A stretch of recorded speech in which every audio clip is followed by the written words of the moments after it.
Je suis très content de vous savoir nombreux à accepter à venir couvrir ce point de presse. Étant donné ce mois est réservé pour la femme, Zaré Fondation a pensé au fait à mettre en œuvre un projet qui peut contribuer à aider l'émergence, le développement et voire même l'implication de la femme dans la gestion de la chose publique. Alors avant de commencer, je vais tout d'abord m'excuser auprès de chacun de nous.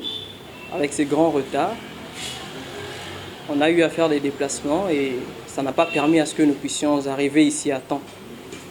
Et donc voilà. Alors je m'en vais à parler rapidement de ce qui est le projet FED, qu'on appelle Femmes en danger. D'abord, pourquoi Femmes en danger? Pourquoi nous avions pensé à parler de ce projet, de ce terme, de ce concept même, des femmes en danger?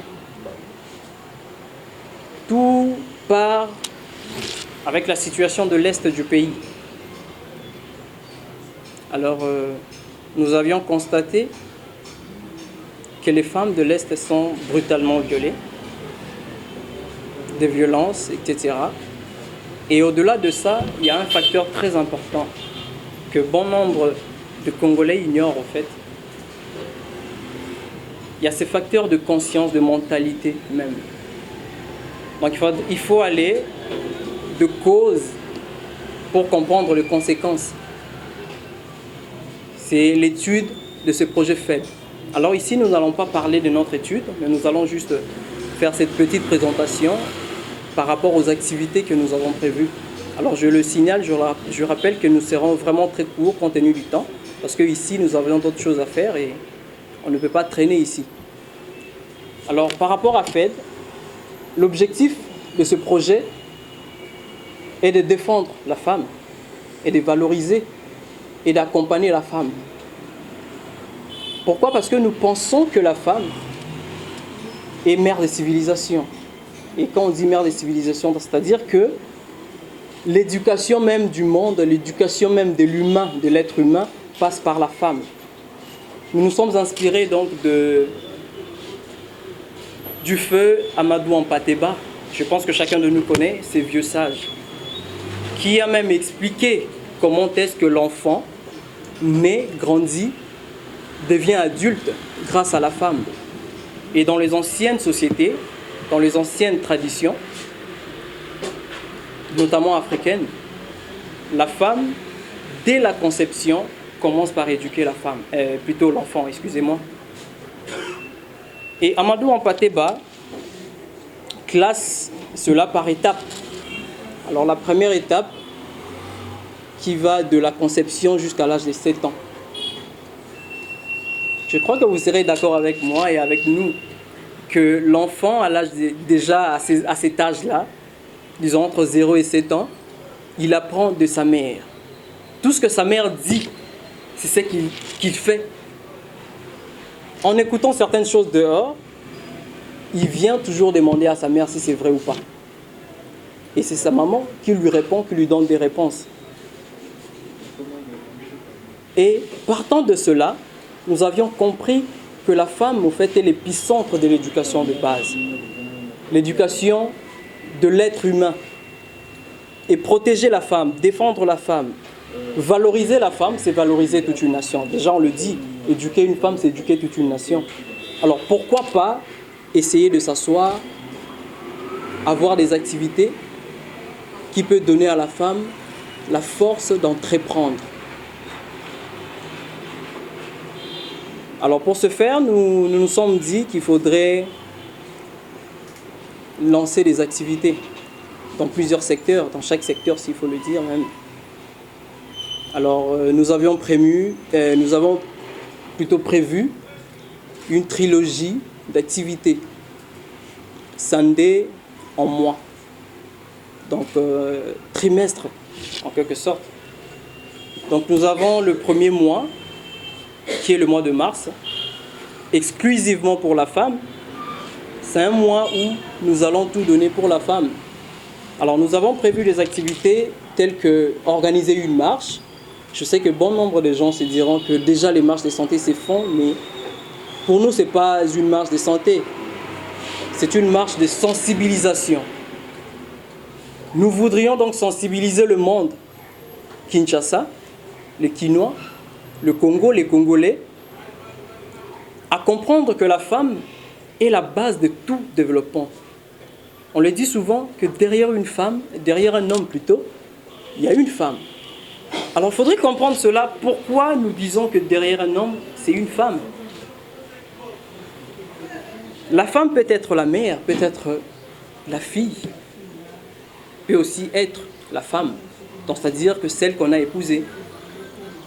Et pour nous, c'est tout un atout qui contribue au fait à l'émergence même de la société. Je m'en vais à donner un exemple. Aujourd'hui, il y a des Kouloun, hein. Il y a ceux qui violent, ceux qui tuent, ceux qui font toutes sortes de choses malsaines dans la vie de Kinshasa. Et des fois, on ne se pose pas la question comment c'est fait qu'il y ait autant de Koulouna. Moi, je dirais, ma réponse, c'est la femme. C'est parce qu'on n'entretient pas la femme. Et vous allez remarquer, vous allez comprendre ensemble avec moi que la femme détient en fait cette monopole d'éducation de base. Et tous ces jeunes Koulouna sont issus des femmes qui n'ont pas reçu de bonnes éducations. Alors quand je dis recevoir une bonne éducation, ce n'est pas forcément aller aux études, étudier ou soit être universitaire, etc.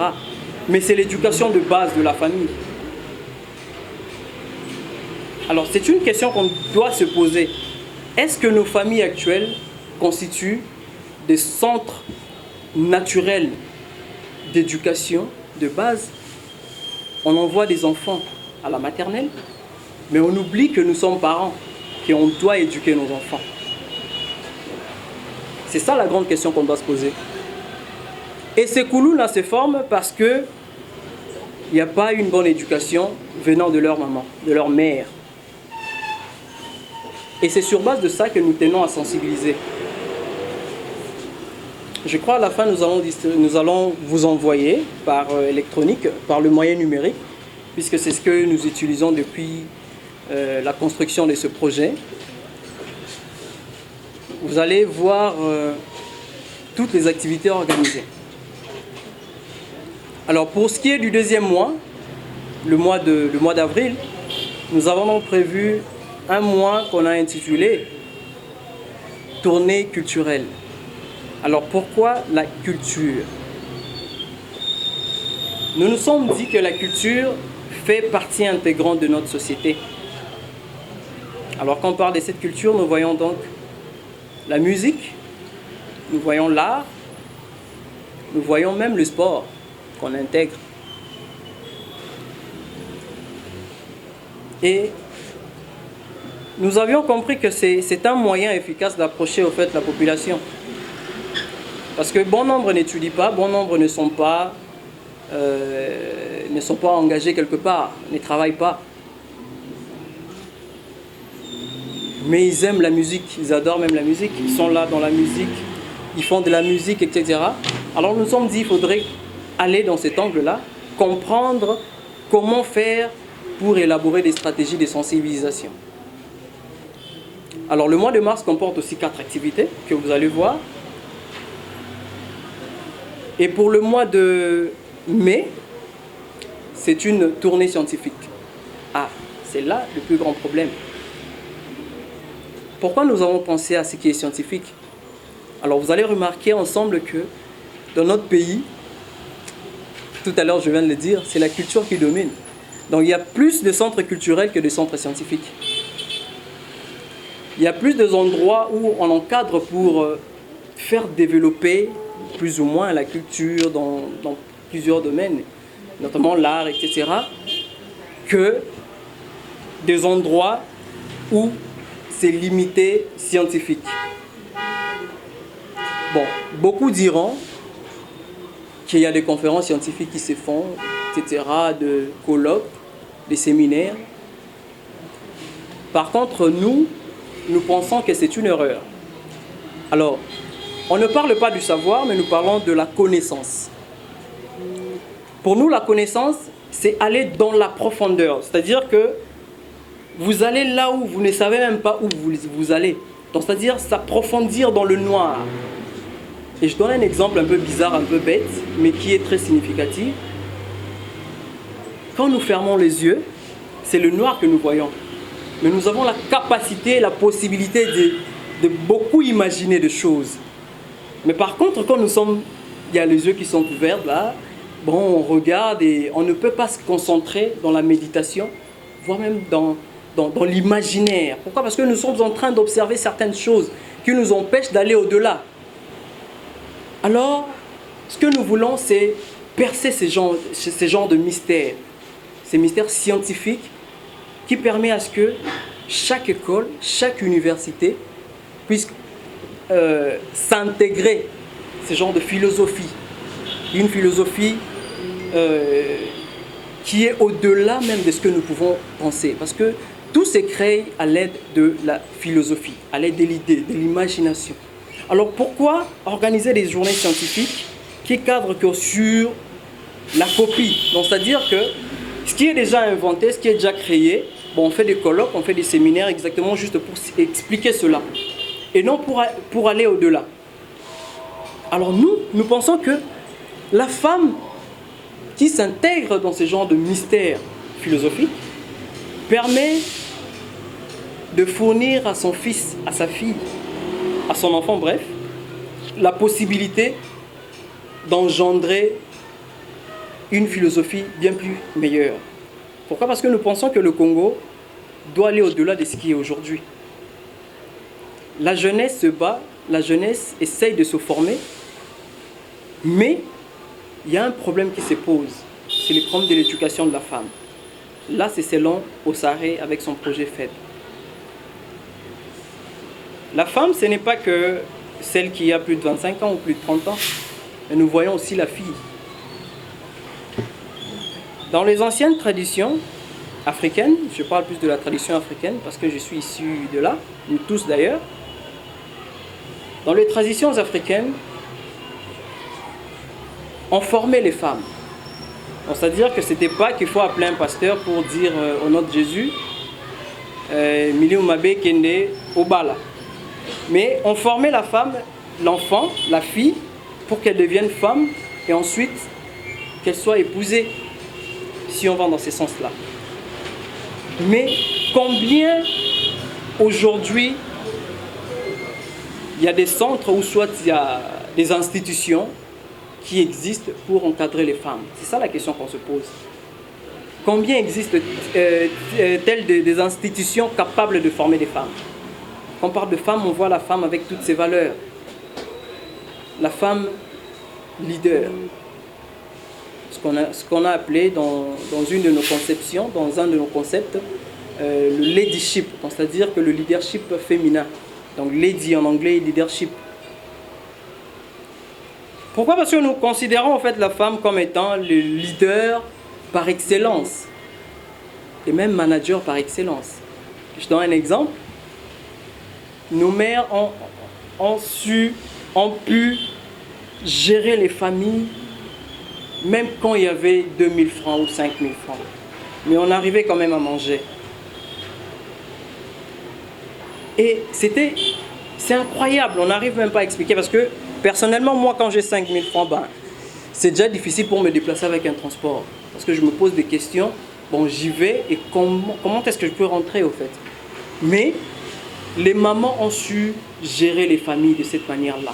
Alors nous pensons que les femmes, la mère, la maman, donc toute femme possède en elle ce sens-là de manager efficace qu'il faudrait développer, qu'il faudrait maintenant encadrer. Alors vous allez peut-être poser des questions, genre dire que comment est-ce que Ossaré, Fondation, va faire pour encadrer ces femmes. Alors notre réponse au fait c'est, je crois que je précipite déjà, sûrement ça peut être dans une de vos questions. La réponse au fait c'est que nous ne sommes pas là pour faire cela, mais nous faisons des appels. Nous lançons des appels. Donc c'est-à-dire que nous sommes en train de taper des portes par-ci, par-là, pour proposer notre projet et pour que les institutions, les instituts qui s'occupe de la femme, le droit des femmes, puisse le prendre comme contribution. Parce que nous avons tout un projet. Alors je vais signaler que pendant que nous sommes en train d'organiser toutes ces activités, en même temps nous sommes en train de faire des récoltes des données. Donc c'est-à-dire que nous étudions en fait le marché aussi. Parce que il faudrait aller au-delà. Ce n'est pas que causer, parler, discuter avec les femmes qui sont victimes, mais il faut aller au-delà de ça. Nous avons appelé cela la culture du genre. Je crois c'est presque inexistant, mais pour nous, c'est ces comportements, ces façons de faire, ces façons de comprendre les femmes, c'est cette façon de travailler avec les femmes. Donc, qu'une femme peut avoir avec une autre femme, qu'un homme peut avoir avec une femme. Et tout ça, ça forme cette culture du genre, en quelque sorte une anthropologie du genre. Alors, après l'activité, après toutes les activités, bien sûr, nous allons donc faire un mémo. Nous allons donc présenter notre mémo qui va aller au-delà des institutions qui s'occupent de la femme. C'est ça le but. Parce qu'on ne peut pas rester bras croisés, nous fonctionnons avec les activités et puis on s'arrête là. C'est quasiment impossible. Il faut donc que même le gouvernement, même l'État, même les organisations, les organismes, tant nationaux qu'internationaux, puissent s'intégrer, s'imprégner de ce projet. Parce que la femme, pour nous, c'est elle l'épicentre de toute chose. Si, là je répète, s'il y a un mauvais fonctionnement de la génération actuelle, c'est parce que les femmes ne sont pas prises en charge. Et pour nous, il faut que nous puissions tout donner pour que la femme puisse être celle qu'on doit privilégier, voire même. Parce que c'est à travers elle que passe l'éducation, à travers elle que passe même le développement du pays. Alors, comme je l'ai dit tout à l'heure, je serai vraiment très court parce que vu le timing et vos questions va m'aider à pouvoir aussi développer là où vous avez besoin d'en savoir quelque chose. Alors, encore une fois, merci. Il y a un problème qu'on n'arrive pas à comprendre. C'est que la femme octroie une éducation. C'est comme un initié qui est en train d'apprendre chez un maître. Et quand le maître n'est pas bon, en tout cas l'initié c'est foutu pour lui. Parce que les portes du savoir, les portes de la connaissance, les portes même de l'univers se trouvent chez le maître. Et la femme représente en quelque sorte ce maître-là de l'initié. Et l'enfant, dans le sein de sa mère, reçoit une éducation. Bon, ça c'est Dieu qui l'a mis. Parce que, excusez-moi, moi c'est un Zemi, Aza, copé sa éducation et pas moi, de par son comportement, de par ses faire. Et cette transmission se passe par des gènes. Là c'est de 1. Et de 2, l'enfant naît. Donc c'est-à-dire que l'enfant, quand il sort maintenant dans le monde, on le dit, Aza est souci à mamate. Donc c'est-à-dire qu'il est dans le monde et doit évoluer. Alors pour passer cette évolution primaire à une évolution secondaire, c'est la femme qui encadre cette partie primaire. Donc il faut maman là qui s'en amène là que non, faut pas voler, faut pas faire ceci, faut pas faire cela et tout, qu'on sort et tout. Et vous allez comprendre que nous tous nous l'avions fait quand nous étions encore enfants. Donc tout ce que j'apprends dehors, je viens poser à maman, est-ce que c'est vrai? Et même si c'est mon père qui le dit, je viens maman, est-ce que ça c'est vrai, ça c'est vrai. Et c'est ma maman qui m'oriente. Que non, tu vois ce que tu fais, quand tu continues de le faire, c'est comme ça. Alors ça, c'est tiré de la tradition africaine. Aujourd'hui, ça existe, ça continue d'exister. C'est peut-être parce que nous sommes à Kinshasa, il y a certaines valeurs qui sont parties, qui nous ont vraiment quittés. Mais en réalité, la femme permet à ce que l'enfant puisse posséder des valeurs de base. Nous parlons des valeurs de l'éducation de base. Parce que les autres, en fait, ça vient avec l'environnement, avec les études, etc. Et là, c'est un cas d'exception. Mais avant tout, d'abord, la base, c'est la maman. Donc, c'est-à-dire que si on ne prend pas en charge les femmes, donc c'est-à-dire que nous sommes en train de détruire toute une génération. Moi, je ne suis pas là, au fait, pour se dire que qu'il y ait quelqu'un de supérieur en termes financiers, par exemple, qui doit forcément participer. Mais c'est un projet, au fait, qui est social, à caractère social. C'est un projet qui touche notre société. Et je pense que chacun de nous doit avoir cet esprit de pouvoir participer avec ce qu'il a. Parce que nous n'avons rien. Il faut qu'on se le dise. Quand je dis rien, c'est-à-dire que nous n'avons pas des millions. Nous faisons avec ce qu'on a. On se dit, il faut apporter un plus dans notre société. Il faut se battre. Parce que ceux qui, peut-être, ont ce genre de projet, je ne vais pas le nier, nous ne sommes pas les seuls à avoir ce projet concernant la femme, mais il y a quand même une différence. C'est-à-dire que dans la pratique, comment est-ce que nous sommes en train de faire les choses? Quels sont les objectifs? Parce que j'ai eu à connaître bon nombre de ONG. Bien sûr, ils poursuivent les mêmes objectifs, mais dans la réalisation, c'est un problème. Parce que, bon, avant tout, c'est d'abord l'argent qu'ils mettent devant. Vous voyez? Et à part l'argent, bon, il s'est dit, bon, on va juste faire la coupe-couture, etc. Bon, à peine, il y a l'entrepreneuriat qui fait vague. Et voilà, bon, on se pose la question, en réalité, l'entrepreneuriat sert à quoi exactement par rapport à ces femmes-là? Alors, quelles sont... C'est la question qu'on se pose, parce que je le rappelle, c'est un projet que nous sommes en train de sensibiliser, mais en même temps, nous sommes en train de récolter des données. C'est-à-dire que partout où nous passons, aujourd'hui, je donne un exemple plus simple. Aujourd'hui, toutes les questions que vous allez poser, pour nous, on le fait le nôtre pour développer cela après. Je ne sais pas si je me fais comprendre. Et chaque activité, c'est comme ça que nous sommes en train d'évoluer. Et à la fin, nous allons encore vous rappeler, comme aujourd'hui, pour justement pour le mémo. Donc nous allons l'exposer avant tout et ensuite voir comment est-ce que nous allons le déposer dans les organisations qui s'en occupent.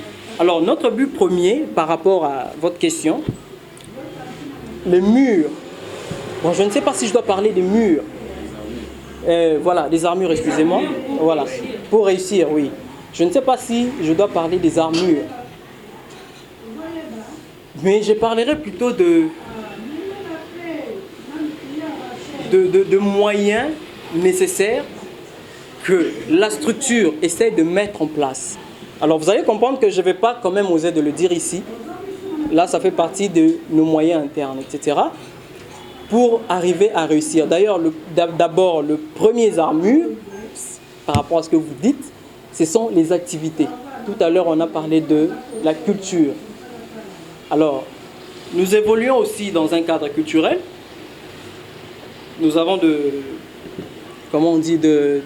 organisations dans le domaine de la musique, etc., auxquelles ils feront partie de notre projet pour justement réussir cela. Parce que plus la voix va plus loin, plus les gens s'imprègnent de cette idéologie. C'est ça notre but. Donc on ne veut pas passer juste, on passe pour travailler, etc. Mais on veut intégrer ce que nous faisons, que les gens comprennent qu'est-ce que nous sommes en train de faire. Alors, vous allez comprendre qu'à la fin de notre projet, quand nous allons faire le compte rendu, si je dois appeler ça ainsi, et nous allons maintenant vous parler de ce programme-là. Parce que tout est déjà établi, tout est prévu. Donc nous avons commencé en 2019, je rappelle.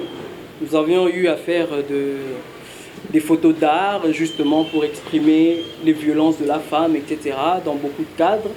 Et nous évoluons avec le projet. Et il est prévu qu'après le mois de mai, il y a le mois de juin qui intervient uniquement dans la corporation pour justement essayer de mettre tout en œuvre. Donc, c'est-à-dire que ce que vous avez dit sur cette programmation-là. Alors, je réponds par oui. Voilà, alors je suis vraiment très content pour cette question. Parce qu'au début de ce projet, c'était un projet au fait très vaste. Donc nous avions même énuméré le ville. On commence à Kinshasa et puis là c'est les activités dont nous sommes en train de faire, mais c'est dispatché dans les villes. Mais après étude, on s'est dit non, on ne peut pas directement faire cela. Pourquoi? Parce que Kinshasa peut peut-être avoir une seule activité, c'est pas suffisant. Donc on s'est dit, bon, on commence avec Kinshasa, toutes les activités prévues durant 3 mois, on finit avec Kinshasa, on fait les bilans, etc.